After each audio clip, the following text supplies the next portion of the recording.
Bismillahirrahmanirrahim. Kita lanjutkan materi kita dengan materi selanjutnya, yaitu orang-orang yang dibolehkan tidak berpuasa. Ya. Jadi memang ada orang-orang yang tidak termasuk ke yang tadi ya, yang mempunyai syarat, gitu kan? Itu keluar dari situ. Yang pertama yaitu orang yang orang sakit yang bisa membahayakan dirinya jika berpuasa. Ya, dalam artian ini sakitnya sakit parah ya berarti. Gitu. Kalaulah dilanjutkan puasanya, itu penyakitnya akan semakin parah ya. Maka orang tersebut itu boleh ya berbuka atau boleh tidak berpuasa. Kemudian selanjutnya yang kedua yaitu musafir atau orang yang sedang dalam bepergian, baik itu laki-laki atau perempuan ya, itu yang memang memenuhi syarat sih untuk melaksanakan ibadah puasa gitu kan. Tapi ketika ada hajat bepergian ya kemanapun misalkan ya, keluar kota ya, ini salah satu madhab ya, madhab Syafi'i, itu bepergiannya yang memang bepergian yang membolehkan untuk sholat di jamak dan qashar gitu kan, memenuhi syarat jamak qashar, baru itu musafirnya boleh buka puasa. Ya, kalau belum kena ke syarat jamak qashar gitu kan bepergiannya, maka di situ masih belum bisa ya termasuk kepada musafir gitu. Itu pendapat daripada madhab Syafi'i ya itu. Ini memang bepergiannya berjarak kan, ketika dibolehkan jamak qashar gitu, maka bepergiannya di situ ada jarak kalau di madhab Syafi'i di atas 80 kilo ya, di atas 80 kilo itu. Selanjutnya yaitu 3 orang yang sudah tua renta ya, itu tadi disampaikan orang pikun ya, kalau orang Sunda bilang orang pikun, orang sudah tua renta yang memang sudah tidak mampu berpuasa gitu. Ya, sudah lemah lah ya. Bahkan kan kalau orang sudah pikun itu kadangkala kembali kepada masa kecilnya ya gitu. Jadi secara hukum itu disamakan dengan orang yang belum balik gitu kan dalam hal berpuasa. Kemudian yang keempat yaitu wanita hamil dan menyusui ya. Tadi sedikit sudah disinggung di materi sebelumnya ya, bahwasanya wanita hamil dan menyusui ketika tidak berpuasa tadi dibahas di pembahasan yang lain, bahwa mereka itu bayar fidyah ya, mengeluarkan fidyah itu. Nah, ini yang dimaksud dengan bayar fidyah itu yaitu wanita yang hamil dan menyusui, baik itu ya ketika melaksanakan puasa bakal jadi madorot terhadap dirinya sendiri ya, ataupun terhadap janin ya, kalau sedang mengandung itu, baik bahaya terhadap janin itu, maka itu dibolehkan tidak berpuasa atau rukhsah. Kemudian menyusui sama ya. Ibu-ibu yang menyusui ya, baik itu membahayakan dirinya karena air susunya terus diambil kan gitu oleh anaknya, ataupun bisa berbahaya juga buat si anaknya sendiri itu, maka itu boleh tidak berpuasa. Kemudian selanjutnya nah ini selanjutnya yang kelima, orang yang memiliki sebab-sebab yang membolehkan tidak berpuasa ya, diantaranya yang pertama yaitu orang yang pekerjaannya terasa berat ya. Orang yang demikian tetap wajib ya, tetap ini wajib berpuasa, wajib berniat gitunya untuk melaksanakan puasa dan wajib berpuasa. Namun ketika tengah hari bekerja terlalu keras misalkan ya. Jadi terasa sangat berat sehingga dikhawatirkan dapat membahayakan dirinya. Nah, ini boleh membatalkan puasa ketika itu dan wajib mengkodoknya ya. Nih, apabila pekerjaannya terlalu berat gitu, sehingga melemahkan fisiknya gitu, dan ada kekhawatiran ya mungkin jadi sakit kan ya. Jadi besoknya tidak bisa bekerja lagi gitu kan, tidak bisa mencari nafkah. Itu kemudian yang kedua, orang yang sangat kelaparan dan kehausan sehingga bisa membuatnya binasa ya. Dapat efeknya membahayakan, bisa-bisa pingsan atau bahkan meninggal. Nah itu ya, maka itu boleh berbuka, boleh dibatalkan puasanya. Kemudian yang ketiga yaitu orang yang dipaksa untuk berbuka atau dimasukkan makanan minuman secara paksa ke mulutnya. Itu ya, dipaksa, ayo makan misalkan, diancam dengan menggunakan senjata tajam gitu kan. Itu, ayo makan. Nah, itu. Kita jangan langsung dimakan terus ditelan gitu kan, suruhnya juga dimakan. Nah, dikunyah dulu, coba jangan dulu ditelan. Ini. Kalau misalkan ancamannya turun, nggak jadi diancamnya, misalkan, oh ya udah gitu kan. Kita belum sempat menelan, maka lanjutkan puasanya kan gitu. Itu. Kalaupun ditelan sekalipun gitu, misalkan kata orang yang mengancam, ayo telan misalnya, nah itu baru ditelan gitu kan. Itu bisa-bisa itu jadi bisa diteruskan ya. Sebagian ulama harus meneruskan puasanya. Jadi tetap harus imsak sampai maghrib tiba. Itu. Jadi makannya hanya itu saja, hanya ketika diancam saja gitu kan. Itu. Ada sebagian ulama yang berpendapat bahwa itu tidak membatalkan ya gitu. Itu. Kalaupun sampai ditelan gitu kan. Kemudian yang keempat adalah mujahid fisabilillah yang sedang berperang ya di jalan Allah. Sedang berada di medan perang. Ya. Maka itu boleh berbuka ya, boleh tidak berpuasa. Nah itu untuk mempersingkat ya, itu agar efektif waktunya ya, kita lanjut saja kepada pembatalan puasa. Yang pertama itu makan dan minum dengan sengaja ya, dengan sengaja makan minum, mau terang-terangan atau ngumpet gitu kan, tetap Allah itu mengetahui ya, itu tahu itu, walaupun kita ngumpet-ngumpet itu. Kemudian yang kedua, keluar sperma ya dengan sengaja. Beda halnya keluar sperma misalkan pas waktu tidur siang hari, ya, sedang tidur lelap tiba-tiba mimpi ya, mimpi berhubungan suami istri ya, mimpi pangantenan gitu. Nah, lalu pas bangun sadar, wah nih basah nih, mimpi basah gitu kan. Tapi itu kan memang nggak sengaja gitu. Misalkan kita koilulah di bulan Ramadan tidur siang ya, itu. Maka itu tidak membatalkan puasa. Berarti hanya mandi besar saja ya kewajiban itu. Kemudian yang ketiga yaitu muntah dengan sengaja ya, dilologok gitunya.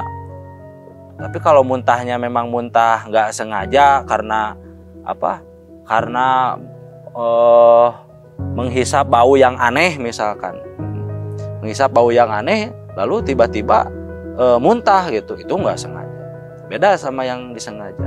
Misalkan ada sisa makanan semalam misalkan, atau ada ada duri misalkan di tenggorokan gitu kan, kemudian sengaja biar keluar, yaitu dicolok oleh kita gitu kan, sampai muntah. Nah itu muntahnya dengan sengaja, maka itu membatalkan puasa. Oke.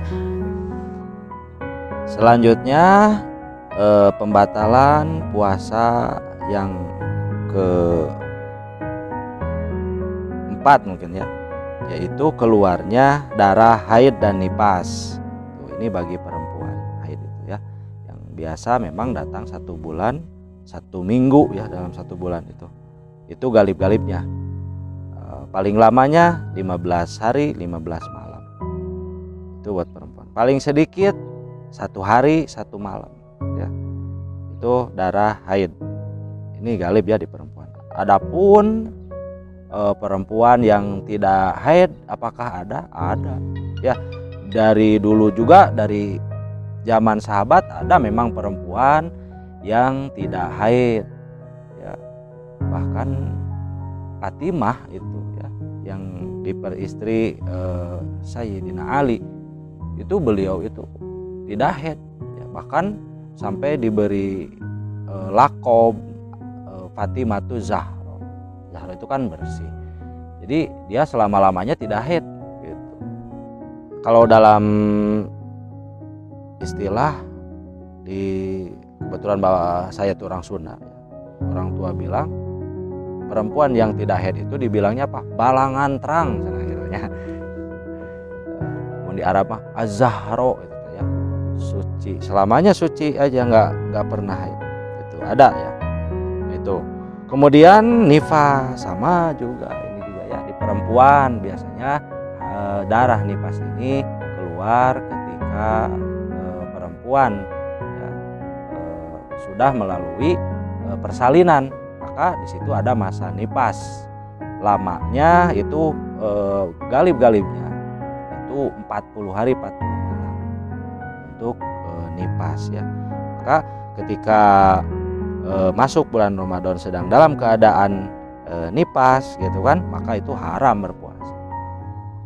Kemudian kita sedang berpuasa, kemudian tiba-tiba datang bulan atau haid, maka hari itu puasanya tidak terhitung, batal berarti gitu ya. Nah, terus yang dua ini ya, maka ini boleh diqodho ya puasanya di bulan-bulan yang lain itu diqodho. Selanjutnya yang kelima yaitu menjadi gila atau pingsan. Jadi bukan pipingsanan, bukan gila-gilaan, ini memang benar-benar pingsan. Memang benar-benar gila dari sananya gitu kan. Nah, maka itu pun membatalkan puasa. Kan ayahnya yang gila itu mencek ya mana ondereunahan gitunya gitu. Jadi kadang-kadang gitu. Atau boleh dibilang boleh termasuk juga ayan ya, penyakit ayan. Sakalor mencegahnya, sakalor gitu. Jadi ketika sedang berpuasa kemudian ngadadak sakalor gitu, nusuk sakalor, maka itu membatalkan puasa ya hari itu. Jadi harus diqodho nanti di lain bulan. Kemudian selanjutnya adalah yang bagian keenam hal yang membatalkan puasa itu ialah riddah atau murtad ya, keluar dari Islam. Murtad itu membatalkan puasa jelas ya, itu karena itu keluar dari Islam, karena puasa ini bagian daripada syariat Islam ya, maka otomatis dengan sendirinya ketika dia murtad maka batal saumnya ya. Selanjutnya yang ketujuh yaitu berniat untuk berbuka ya, gitu. Berniat untuk berbuka siang-siang gitu kan, misalkan saya mau ke atas dulu, misalkan mau bikin kopi nih, udah pengen ngopi nih gitu, padahal dia cuma niat saja gitu, ingin membatalkan gitu. Kecuali memang kalau lupa itu, lupa mah lain cerita ya. Ini memang sengaja berkeinginan mau berbuka gitu kan, berniat mau membatalkan puasanya pada hari itu gitu, maka itu membatalkan. Kemudian jelas ini jima ya, hubungan suami istri itu membatalkan puasa. Bahkan yang jima itu ada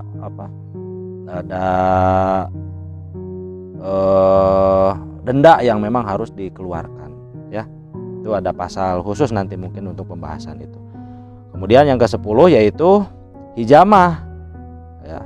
Hijamah itu dibekam ya, baik itu bekam yang bersifat tradisional ataupun yang kekinian lah, yang modern gitu kan. Itu sama ya, membatalkan puasa itu. Tuh ya. Nah, ini pendapat jumhur ulama, hijamah tidak membatalkan puasa ya. Sedangkan pendapat Hanbaliyah gitu, pendapat mazhab Imam Hambali itu bekam dapat membatalkan puasa. Nah itu, pendapat kedua ini dikuatkan oleh Ibnu Taimiyah ya, dan Ibnu Baz, kemudian Ibnu Utsaimin. Jadi ada dua pendapat. Hujamah itu ada yang membatalkan, ada yang memang tidak membatalkan. Itu silahkan kita mau ngambil pendapat yang mana ya. Kemudian selanjutnya adalah masalah donor darah nih ya. Donor darah, apakah donor darah ini juga membatalkan puasa itu kan? Maka donor darah di sini tidak membatalkan puasa ya, dengan mentakhrij pendapat daripada jumhur ulama, dan bisa membatalkan puasa dengan mentakhrij pendapat Imam Hambaliyah. Yang tadi ya, Imam Hambali tetap dikeluarkan darah dengan sengaja itu atau dengan donor itu tetap itu membatalkan puasa. Kemudian pendapat yang kedua tidak membatalkan puasa ya. Nah, itu silahkan itu mau ngambil yang mana saja. Kemudian yang terakhir ini adalah inhaler gimana? Nah ya, ada inhaler. Kita kalau sekarang ada lagi apa ya yang banyak muncul model-model baru ya di iklan tuh. Ada yang memang itu membuat hidung kita menjadi, kalau lagi flu itu menjadi plong gitu kan. Jadi seolah-olah gini, seolah-olah di hidung kita ada yang sendat, ada yang tersendat, kemudian dimasukin ya bau itu tiba-tiba jadi plong gitu kan. Jadi dikhawatirkan mungkin ada yang masuk gitu kan, karena memasukkan sesuatu kepada lubang yang memang membukanya itu, terbukanya itu asal ya itu 7 itu 2 ini lubang hidung, kemudian mulut, telinga gitu. Kemudian yang bawah 2 itu kan langsung nyambung ke perut gitu. Maka ketika lubang-lubang yang membukanya asal itu termasuki oleh sesuatu atau katakanlah ain dunia ya, itu baik itu berupa makanan atau apapun yang terlihat masuk ke sana, itu membatalkan puasa. Nah itu ya dikhawatirkan ada memang lendir mungkin yang terbawa ke masuk ke dalam perut kita, maka itu dianggap membatalkan puasa. Tapi kalau hanya wanginya saja gitu kan tercium, maka itu tidak membatalkan puasa ya, wanginya saja. Nah itu mungkin itu hal-hal yang membatalkan puasa. Mudah-mudahan ada manfaat. Kita semua dapat menghindari ya, ketika sedang berpuasa dapat menghindari seluruh hal-hal yang membatalkan, baik itu membatalkan puasanya itu sendiri ataupun yang membatalkan pahala puasa. Itu saja. Walaupun akhirul kalam. Assalamualaikum warahmatullahi wabarakatuh.